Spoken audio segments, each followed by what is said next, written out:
அனைவருக்கும் வணக்கம். இன்றைய தலைப்பில் நம்ம எதை பற்றி தெரிஞ்சுக்க போகிறோம் அப்படின்னு பார்த்தீங்கன்னா, நம்முடைய வீட்டில் இருக்கக்கூடிய மகிழ்ச்சியாக இருக்கட்டும், செல்வ செழிப்பாக இருக்கட்டும், அதை வெளிப்படுத்தக்கூடிய ஒரு அற்புதமான இடம் இருக்குது அப்படின்னா, அது கண்டிப்பாக அது சமையல் அறையாக மட்டும்தான் இருக்க முடியும். பெண்களை பொறுத்த வரைக்கும் பொதுவாகவே சமைத்து முடித்த உடனே அந்த அடுப்பை சுத்தம் செய்யக்கூடிய பழக்கம் ஒரு சிலருக்கு இருக்கும். கூடியவர்களாக நீங்கள் இருக்கீங்கன்னா இந்த பதிவு உங்களுக்காகத்தாங்க. கண்டிப்பாக வீடியோ பாருங்கள். ஒரு சிலர் பார்த்தீங்கன்னா, இந்த மாதிரி சமைத்து முடித்த உடனே நம்ம அடுப்பை சுத்தம் செய்கிறது நன்மையா அல்லது தீமையா அப்படின்றதே தெரியாமல் இருக்கும். பொதுவாக நம்ம செய்கிறது சரிதானா அப்படின்னே கூட தெரியாமல் ஒரு சிலர் செய்துட்ருப்பாங்க. சமையலறை அப்படிங்கிறது பார்த்திங்கன்னா ஒரு வீட்டினுடைய ரொம்ப முக்கியமான ஒரு இடம். அதாவது ரொம்ப புனிதமான இடம். எப்படி நம்ம பூஜை அறையை ஒரு புனிதமான இடமாக வைக்கிறோமோ அதே போல தாங்க சமையலறையும் ஒரு புனிதமான இடம். ஏன்னா சமையலறையில் மட்டும்தான் நம்ம நோய் நொடி இல்லாமல் வாழ்கிறதுக்கான உணவுகளை சமைக்க முடியும். பூஜை அறையில் நம்ம நிம்மதியாக இருக்கணும் அப்படின்னு இறைவன்கிட்ட பிரார்த்தனைகள் செய்யலாம். ஆனால் நம்ம சாப்பிடக்கூடிய உணவுகளில் இருந்து நம்மளுடைய மகிழ்ச்சியை வெளிப்படுத்தக்கூடிய எல்லா இடமாகவும் சமையலறை மட்டும்தான் இருக்கும். அதனால தான் பெண்களுக்கு சமையலறை அப்படிங்கிறது ரொம்ப பிடித்தமான ஒரு அறை. அந்த அறையை எப்போதுமே சுத்தப்படுத்திகிட்டே இருப்பாங்க, நீட்டாக வச்சுக்கணும் அப்படின்னு நினைப்பாங்க. நம்முடைய வறுமையாக இருக்கட்டும், சந்தோஷமாக இருக்கட்டும், மகிழ்ச்சியாக இருக்கட்டும், இதை எல்லாத்தையுமே வெளிப்படுத்தக்கூடிய ஒரு இடமே பார்த்திங்கன்னா சமையலறை தான். அப்படிப்பட்ட சமையலறையில் நிறைய விஷயங்கள் இருக்குது. பொதுவாக வாஸ்து பித்ருதோஷம் இதனோடு தொடர்புடையது அப்படின்னு சொல்லப்படுது. சமையலறையில் இருந்து தாங்க நமக்கு நிறைய பிரச்சனைகளே வெளியாகுது அப்படின்னு சொல்கிறாங்க. அதை பற்றி தான் இந்த பதிவில் நம்ம தெளிவாக தெரிஞ்சுக்க போகிறோம். வீடியோக்குள்ளே போகிறதுக்கு முன்னாடி நீங்கள் நம்ம சேனலை சப்ஸ்கிரைப் பண்ணாமல் இருக்கீங்க அப்படின்னா மறக்காமல் சேனலை சப்ஸ்கிரைப் பண்ணிக்கோங்க. கூடவே பக்கத்தில் இருக்கிற பெல் சிம்பிளையும் கிளிக் பண்ணிக்கோங்க. அப்போ தான் நாங்கள் போடக்கூடிய வீடியோக்கள் எல்லாமே உங்களுக்கு நோட்டிஃபிகேஷன் உடனுக்குடன் வந்தடையும். நீங்களும் பார்த்து பயன்பெறலாம். வாங்க வீடியோக்குள்ளே போகலாம். ஒரு வீட்டில் லக்ஷ்மி தேவி குடிக்கொண்டு இருக்கணும் அப்படின்னா கண்டிப்பாக அந்த வீட்டில் ரொம்ப சுத்தமாக இருக்கக்கூடிய இடங்களில் ஒன்றுனா பூஜை அறையும் சமையல் அறையும் தான். சமையலறை அப்படிங்கிறது அன்னபூர்ணி தாயாருடைய சக்தி நிறைந்து இருக்கக்கூடிய ஒரு இடம். நம்ம சாப்பிடக்கூடிய உணவு தான் நம்முடைய ஆரோக்கியமான உடலுக்கு காரணமாக இருக்குது. அப்படிங்கும் பொழுது வாஸ்து சாஸ்திரத்தின்படி ஒரு சிலருடைய வீடுகளில் பார்த்திங்கன்னா சமையலறையை மாற்றி வச்சுருப்பாங்க. அதனாலேயே அவங்களுக்கு தேவையில்லாத பிரச்சனைகள் வரும், சண்டைகள் வரும், வீட்டில் கஷ்டங்கள் இருக்கும், வறுமைகள் இருக்கும். இது எல்லாத்துக்குமே காரணம் வாஸ்து சாஸ்திரம் அப்படின்னு ஒன்று இருக்குது. எந்தெந்த இடங்களில் எந்தெந்த விஷயங்களை செய்யணும் அப்படின்னு இருக்குது. அது இல்லாமல் நம்மளுடைய சமையலறையை சுத்தமாக வச்சுருக்கிறதுக்கு என்னென்ன விஷயங்களை செய்யலாம் அப்படின்றதையும் கண்டிப்பாக தெரிஞ்சுக்க போகிறோம். உங்களுக்கு லக்ஷ்மி தேவியினுடைய ஆசீர்வாதம் இருக்கணும் அப்படின்னு நீங்கள் நினைக்கிறீங்கன்னா மறக்காமல் வீடியோக்கு ஒரு லைக் பண்ணிக்கோங்க. வீடியோ கீழே இருக்கக்கூடிய கமெண்ட் பாக்ஸில் ஓம் லக்ஷ்மி தாயாரே போற்றி போற்றி அப்படின்ற இந்த மந்திரத்தையும் கமெண்ட் பண்ணுங்கள். சமையலறை அப்படிங்கிறது அன்னபூர்ணி தாயாருடைய சக்தி பரிபூர்ணமாக நிறைந்திருக்கக்கூடிய இடம். அதனால் ஓம் அன்னபூர்ணி தாயாரே நமக்கு அப்படின்ற மந்திரத்தையும் மறக்காமல் கமெண்ட் பண்ணுங்கள்.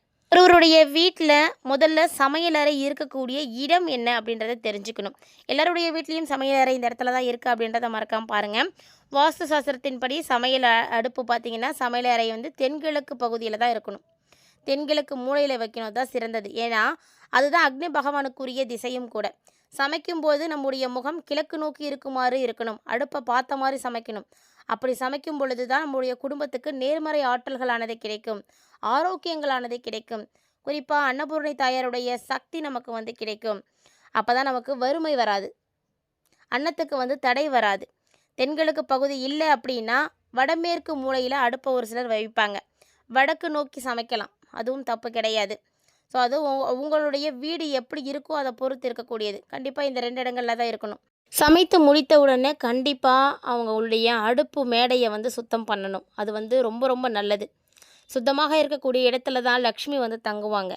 அதனால் கண்டிப்பாக அந்த மாதிரி செய்யுங்க. அதே மாதிரி சமையலறையை எப்போதும் சுத்தமாக வச்சுருக்கணும் அப்படின்னா தினசரி சமையலறையை நீங்கள் துடைக்கிறது ரொம்பவே நல்லது. வினிகர் போட்டு துடைங்க, பேக்கிங் சோடா கலந்த நீரில் துடைக்கலாம். அப்படி இல்லைன்னா கங்கை தீர்த்தம் வச்சுருக்கீங்க அப்படின்னா அதை கூட நீங்கள் போட்டு க்ளீன் பண்ணிக்கலாம். சிங்க்கு எல்லா இடமுமே ரொம்ப ஃப்ரெஷ்ஷாக இருக்கிற மாதிரி பார்த்துக்கோங்க. எந்த ஒரு பாத்திரமாக இருந்தாலுமே உடனுக்குடன் அதனை கழுவிடுங்க. குப்பை இருந்ததுன்னா அதெல்லாம் உடனுக்குடன் வெளியில் போட்டுருங்க. நம்மளுடைய சமையலறை எப்போதும் காற்றோட்டமாக இருக்கணும், வெளிச்சமாக இருக்கணும். அப்போ தான் நமக்கு ஆரோக்கியமான ஒரு ஃபீலிங்கே கிடைக்கும். வீட்டில் பெண்கள் அதிகமாக தங்களுடைய நேரத்தை செலவிடக்கூடிய இடம் அப்படின்னா அது சமையலறை மட்டும்தான். சமையலறையில் அதே போல் சமைக்கும் பொழுது பெண்கள் கட்டாயமாக ரொம்ப சந்தோஷத்தோடையும் மகிழ்ச்சியோடையும் சமைக்கணும். அப்போ தான் அந்த உணவு பார்த்திங்கன்னா ருசி மட்டும் இல்லாமல் ஆரோக்கியத்தையும் தரும் நமக்கு. நம்முடைய உடல் பார்த்திங்கன்னா ரொம்ப நல்லபடியாக இருக்கிறதுக்கு நம்ம சமைக்கக்கூடிய முறைகள் அப்படிங்கிறது ரொம்ப முக்கியம். வீட்டில் சமைக்கக்கூடிய பெண்கள் ரொம்ப ரொம்ப கவனமாக இருக்கணும். கொஞ்சம் கவனக்குறைவாக அவங்க இருந்தாலுமே கூட நிறைய பிரச்சனைகள் அவங்க வந்து பார்த்துருவாங்க. அதே மாதிரி வீட்டில் சமையல் அறையில் சமைக்கும் பொழுது பாத்திரத்தை வந்து கண்டிப்பாக வந்து ரொம்ப பத்திரமா பயன்படுத்தணும். மேலும் அந்த சமையல் அறையில் பார்த்தீங்கன்னா, ஏதாவது ஒரு விநாயகர் படமோ, ஒரு சாமி சிலையோ ஏதாவது ஒன்று வச்சுருக்கணும். நம்ம சமைக்கிறதுக்கு முன்னாடி கண்டிப்பாக வந்து சாமி கும்பிட்டுட்டு அதுக்கப்புறம் தான் வந்து சமைக்கணும். அதே மாரி நம்ம சமைச்சு முடிச்சதுக்கப்புறமா ஃபுல்லாக வந்து க்ளீன் பண்ணி வைக்கணும். எந்த விதமான டஸ்ட்டுமே அங்கே இல்லாத மாரி பார்த்துக்கணும்.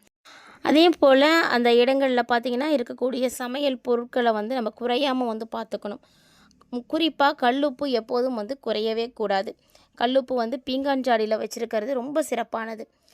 இது மாதிரி நீங்கள் ஒரு சில விஷயங்களை ஃபாலோ பண்ணீங்க அப்படின்னாலே போதும், அந்த வீட்டில் செல்வ செழிப்புக்கு என்றைக்கும் குறைவே இருக்காது. ஒரு சில முறைகள் வந்து வாஸ்து சாஸ்திரப்படி நம்ம செய்யும் பொழுது தான் நமக்கு நிறைய நன்மைகளை வந்து கொடுக்கும். பெண்களை பொறுத்த வரைக்கும் சமையலறை அப்படிங்கிறது பூஜை அறையை விட மிகப்பெரிய ஒரு இடம். அந்த இடத்துல நீங்கள் சமைக்கும் பொழுது அந்த இடத்துல எல்லா விதமான விஷயங்களும் சிறப்பாக இருக்கிற மாதிரி பார்த்துக்கோங்க. மேலும் பார்த்தீங்கன்னா, பெண்கள் குளிக்காமல் கண்டிப்பாக வந்து சமைக்கவே கூடாது. இன்றைய காலகட்டங்களில் தவிர்க்க முடியாத ஒரு சில காரணங்களால் வந்து சமையல் செய்கிறாங்க. ஆனால் டெய்லியுமே வந்து பார்த்திங்கன்னா, காலையில் எழுந்து குளிச்சுட்டு தான் நம்ம போய் அடுப்பே வந்து பற்ற வைக்கணும். அப்படி அடுப்பு பற்ற வைக்கும் பொழுது நம்ம வந்து சாமி கும்பிட்டுட்டு அதுக்கப்புறமா தான் அடுப்பையும் வந்து பற்ற வைக்கணும். ஏன்னா சமையலறை அப்படிங்கிறது ரொம்பவே முக்கியமான ஒரு இடம்.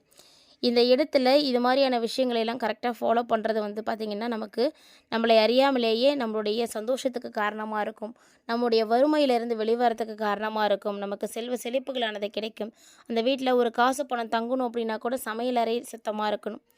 சமையலறையில் இருக்கக்கூடிய அடுப்பு எப்போதுமே வந்து சுத்தமாக இருக்கிற மாதிரி பாருங்கள்.